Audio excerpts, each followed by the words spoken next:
Hey, what's happening guys? I'm ika.himee and welcome to my channel. And today I am going to be reimagining Pokemon as humans. So I'm going to start out with the Kanto Starters. I didn't start with this game. I actually started with Pokemon Sapphire. So I never played any of the games where these were the starters. However, these are probably my favorite starters, especially Bulbasaur. Bulbasaur is one of my all-time favorite Pokemon ever. I don't know why, I really love Bulbasaur. So yeah, this was a lot of fun to do, and really any excuse to draw anything Bulbasaur related is like a win for me.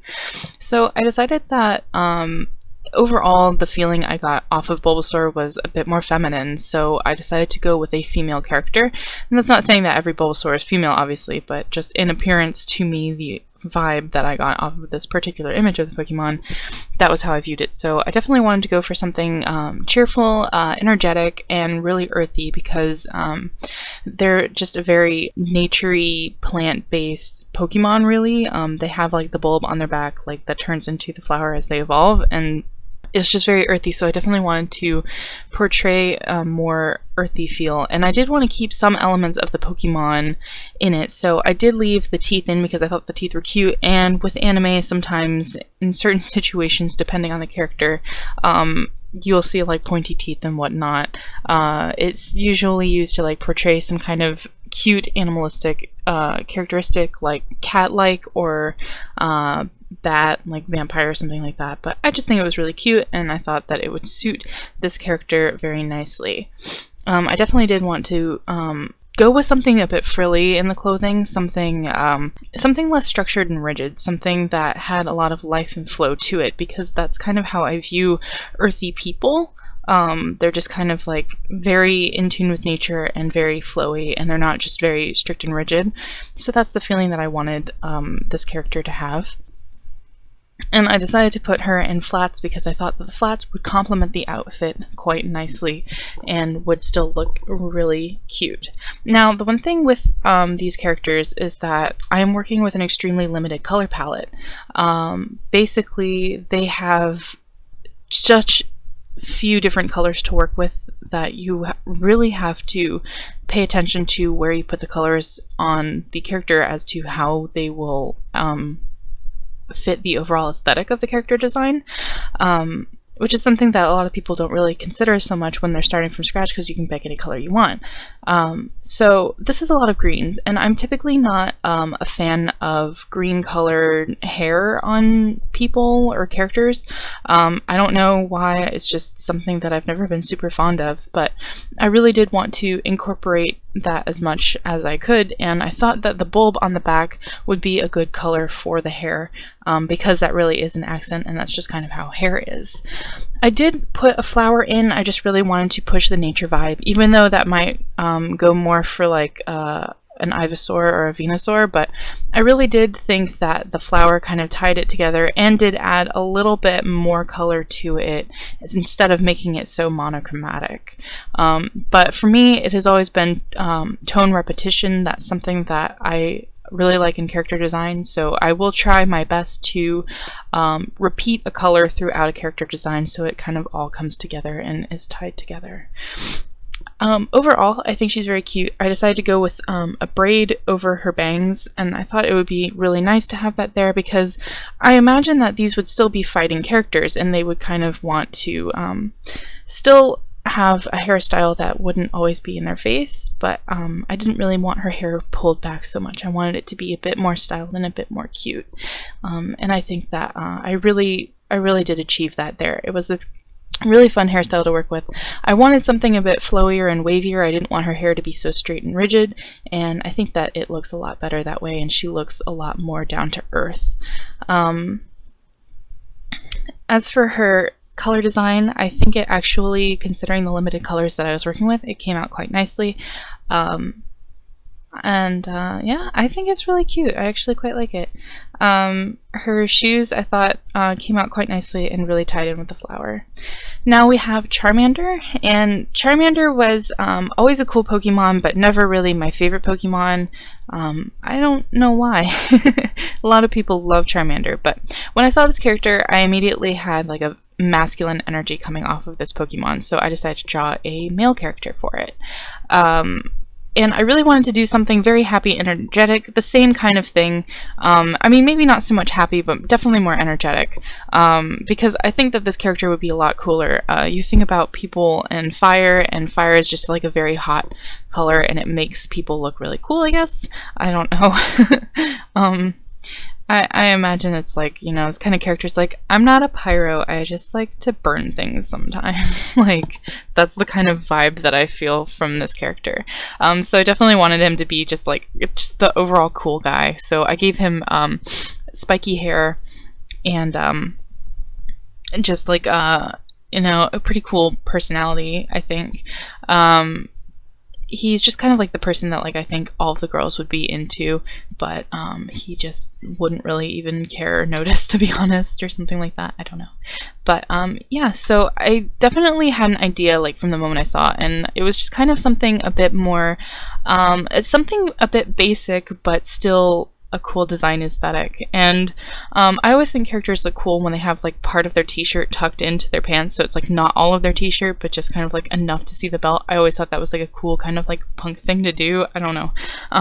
But yeah, and I also added a wallet chain onto him because that is always something that has been like really cool. I don't know if it still is, but when I was growing up and when I was in high school, that was kind of like one of the really cool things that people did. Yeah, so I definitely wanted to give him a darker skin tone. I felt that you know, someone like him would kind of just be probably outside a bit more often, and he would be a bit more tan, or maybe just like a different ethnicity. I'm not really sure, but I definitely thought that a darker skin tone would complement the fiery hair that I decided to give him a lot more. Now I did want to go with like, I wanted to incorporate the Charmander's tummy color, but I didn't think it worked for the shirt, so I think I ended up Xing that out. And I wanted to keep the colors as close as possible, so I was color picking a lot from the original image. However, I thought that the red from the fire was way too bright for the pants, so I did tone that down a lot, and I think it looks better this way. Is kind of wearing some like skinny jean type pants. They're not extremely skinny jeans, but they are a bit more form-fitting than a lot of pants are, I guess. And I ended up giving him like Converse style shoes because those are popular and they're what all the cool kids wear. So that's kind of where I decided to go with that. His hair color, it was kind of difficult to pick what color I wanted because I did think maybe yellow at first, but that was too much, and then I thought like red, but that was too dark. So I think that the orange kind of worked out, and I think that was honestly really the only option that I had for his hair, but I like it nonetheless. I think it's pretty cool. I think this is definitely a character that you'd want to hang out with, like maybe someone that he seems kind of like standoffish or something like from a distance, but once you get to know him, he's like actually like this really cool dude. I don't know. But yeah, I'm actually overall quite happy with the design. I think it looks really cool, and I think the colors came together quite nicely, and Charmander was honestly super fun to draw. Now for the last one, Squirtle, again, I got a very large feminine energy. At the beginning I thought it would be masculine, but looking more at it, I thought feminine, so I decided to go with another female character for this one. And I wanted to do something maybe a bit more cutesy, maybe a bit more reserved, not so much energetic, just kind of like just, you know, a lot more cute. And I wanted, because of the shape of the Squirtle, I definitely wanted to give her more curves than I gave the Bulbasaur character.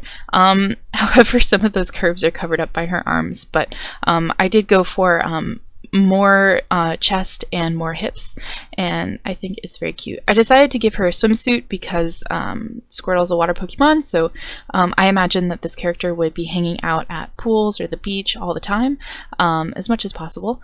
And I definitely wanted to incorporate the little tail curl, so I decided to give her a curly ponytail, and I think it came out super cute. Yeah, so with her, I also thought that I wanted to incorporate the shell, because shells are a huge part of turtles and turtle Pokemon. So I really wanted to find a way to incorporate the shell without it just being a direct shell on her back. And I thought that she would be the kind of character that would have a backpack with her. Like, she would go to the beach and put all of her stuff and sunscreen and whatnot in a backpack. So I decided to do that, keeping with the same like kind of color scheme of that. I definitely wanted to draw her barefoot because I think when you go to the beach, you're not really going to be wearing a lot of different shoes. You're kind of going to be going barefoot or wearing flip-flops or something, and I thought it'd be super cute if she was just barefoot. So yeah, here you can see like me drawing the little ponytail curl, and I thought it came out really cute. I definitely wanted to give her a darker skin tone. I wanted to make this character a bit more to the black side, or like maybe like a dark Hispanic. I'm not sure exactly. I'm not the expert on different skin tones, but I definitely wanted to go for a more black vibe for her because I thought it would really make her eye color and her hair color pop, and I thought that she would just be very cute that way.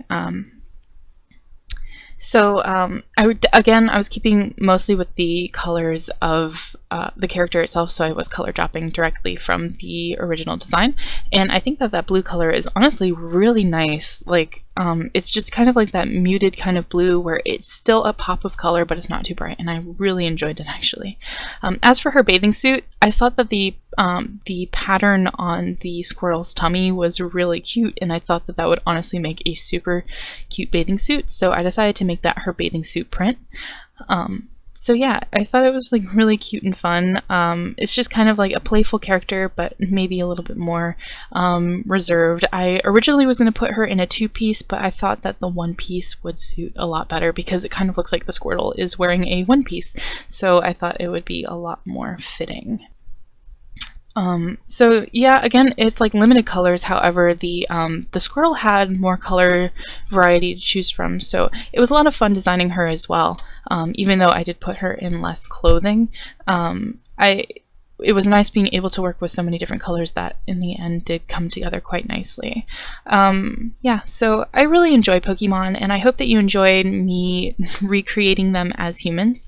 If you like this video, please feel free to subscribe to be updated every time I post a new video, and all the links to my social media shop and Patreon are in the description box below, and I will see you guys next time. Bye!